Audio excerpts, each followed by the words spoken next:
Okay, so quick reminder before the actual video starts and the actual discussion of the STP 500. Um, yeah, guys. The reason why that I did not make this video yesterday, which this was supposed to come out yesterday or Monday. Now, the reason why I didn't put it out was because one, I had to leave. I had to do something else, and and then I had to go somewhere else, and then I just got cut up short, so I couldn't make the video. But yeah, anyways, here is NASCAR news discussion episode. I think we're on episode 33, I believe. Episode 33. So yeah, hopefully you guys will enjoy the video. Also, what do you think of background here? Mad Demandadell right here. Thanks Captain Ron again for the photo right there. And now on to the actual video. Hey, how's it going, you guys? It's Spidey64 back here again with yet another NASCAR news discussion video. My God, for you guys today, and that is today we're going to be basically talking about this Monday's race. And yes, this Monday's race, which was the STP 500. So without further ado, let's start off. So this race was postponed really until Monday, which if you guys didn't know that it was snowing at like heck at Martinsville, and yeah, and it started to rain. Then the snow came, which pretty much screwed everything up, and then also then NASCAR decided that they were gonna race on Monday. They're gonna have the truck race first, and then lastly the Cup Series race. So yeah. So anyways, let's begin. So with that being said, let's begin off with this video. So yes, and also not only that the truck race wasn't run on Saturday, qualifying for the pole was also didn't happen as well. So so this was determined on the point standings at the time. So Martin Truex Jr. was the one who started on the pole and led the field to the green flag. Now we really didn't see in qualifying how well who's really the fastest enough. But the winner of the race was definitely the fastest. I definitely, just have to agree. But yeah, anyways, yeah, getting back into the video. Yes, getting back into the main discussion. Denny Hamlin led the first couple of laps into this race, and he obviously won stage 1, which was a battle for the win. And he literally almost turned the 51, which was Harrison Rhodes. Which that was crazy. So Denny Hamlin wins stage 1, and then I think they also have trouble, I think, or I don't even know. I was way too caught up on other things because I was cleaning a lot, stuff like that. But yeah. And also, before we get into the result of stage 2, I just need to point something out, really. Really about NASCAR, and that's not many. I don't think that many people came to the freaking race on Sunday, no, not Sunday, Monday, because people, don't forget, there are people who work their butts off, and get the weekend to themselves, and they get to watch NASCAR. I'm giving a big shout out to Charlie NASCAR, because he only watched the last part of this race, and he works his butt off, and it's just that, like NASCAR really just doesn't care about the people that just work, I mean, wouldn't it be interesting if this was a night race, like wouldn't it been interesting if that were the case.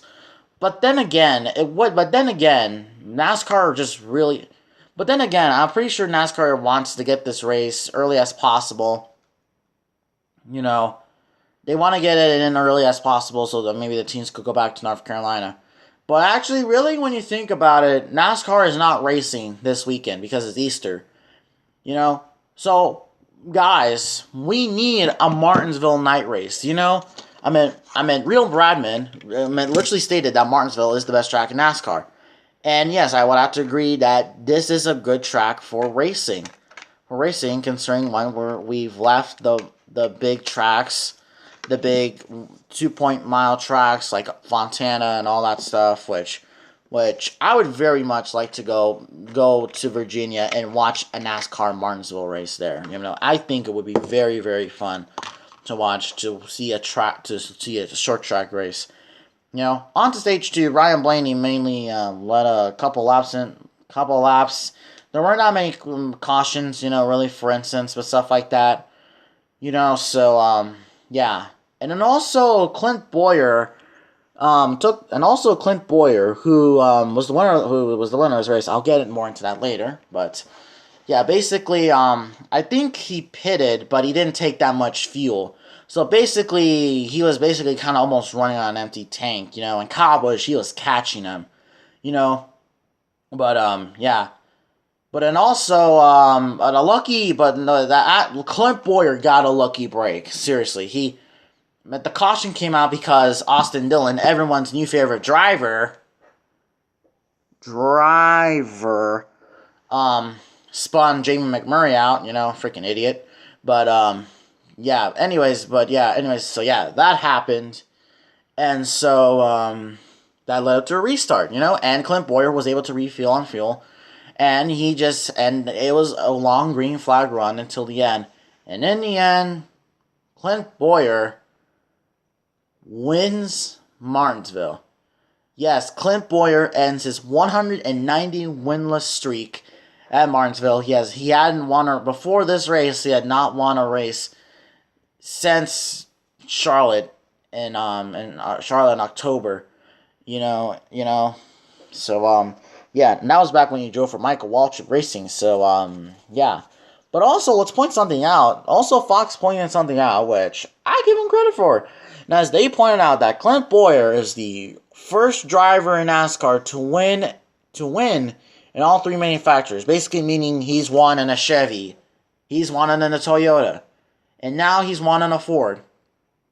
Clint Boywer, really when I got into NASCAR, I had Clint Boywer as one of my least favorite drivers ever. But then I started, to have more respect for Clint Boywer. And, I'm just so glad for him, I'm just so glad Kyle Busch did not win this race today. Seriously, we can't. Seriously, Boywer deserves this win more than Kyle Busch. Kyle Busch could win any other race. I wouldn't really care. Really, I would. I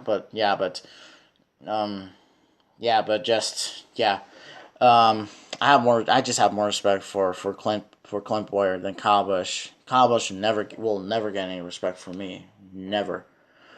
And it was so funny because the way he did his burnout was that he was so excited and he was already doing it, that was just so fun. Yeah, he was just, he was excited, I won a race in a long time, which, man, I'm just glad Clint Boywer ends his winless drought. Which, hey, could we possibly have other drivers that can end a long winless drought? Like, I don't know, maybe Eric Almirola could maybe do it. Have won since 2014. McMurray, can he do it? Trevor Bayne, can he do it? There's so many other drivers that could end a long winless streak, But, yes, but really, I just want to see something, and I think maybe, and I have to just agree, we need more short track races because, I'm just going to say that pretty much Texas is probably going to be a Martin Truex Jr. dominant show, considering one, that's a 1.5-mile track, and Martin Truex Jr. is good on 1.5-mile tracks. But could we see a first-time winner at Texas, which I'm not really saying we are.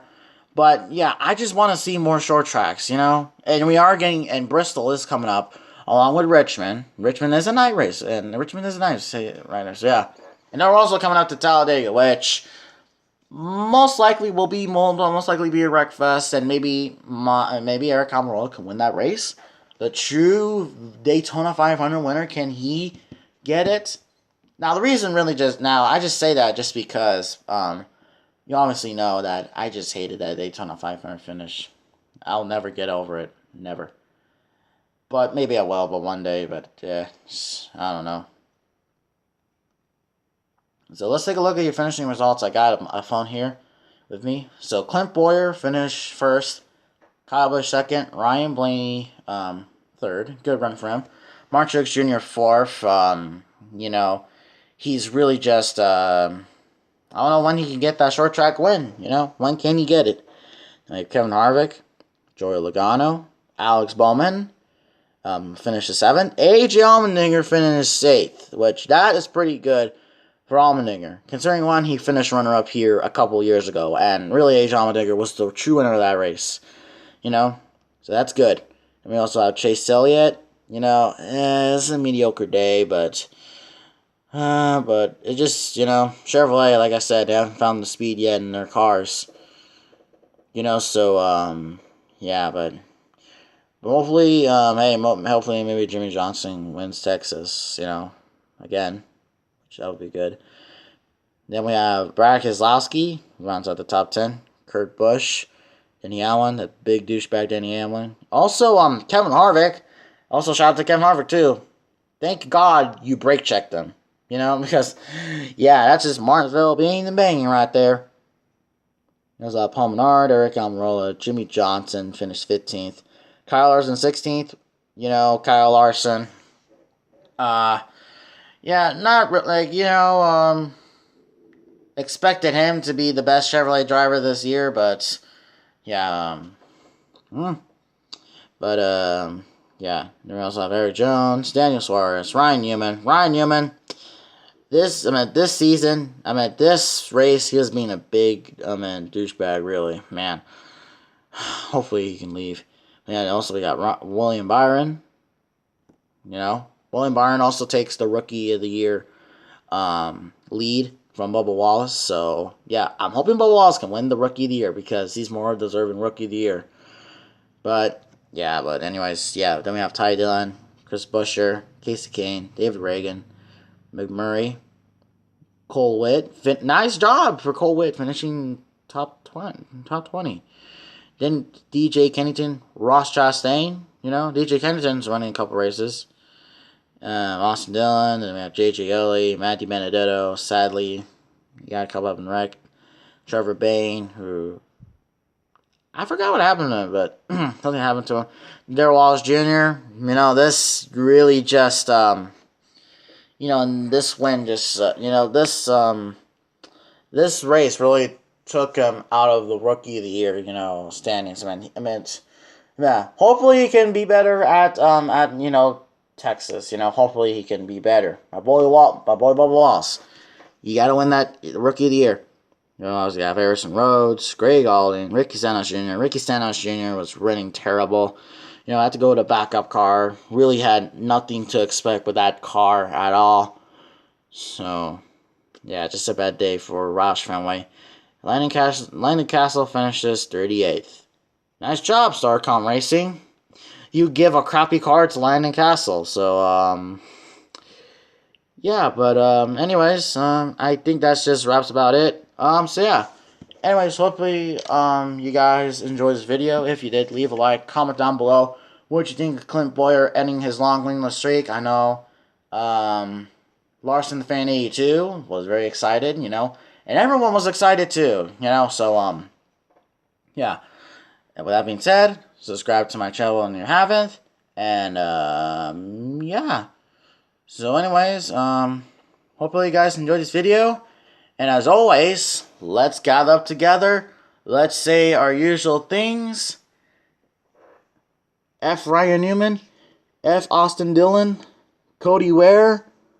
Denny Hamlin. And as always, F. Kyle Busch.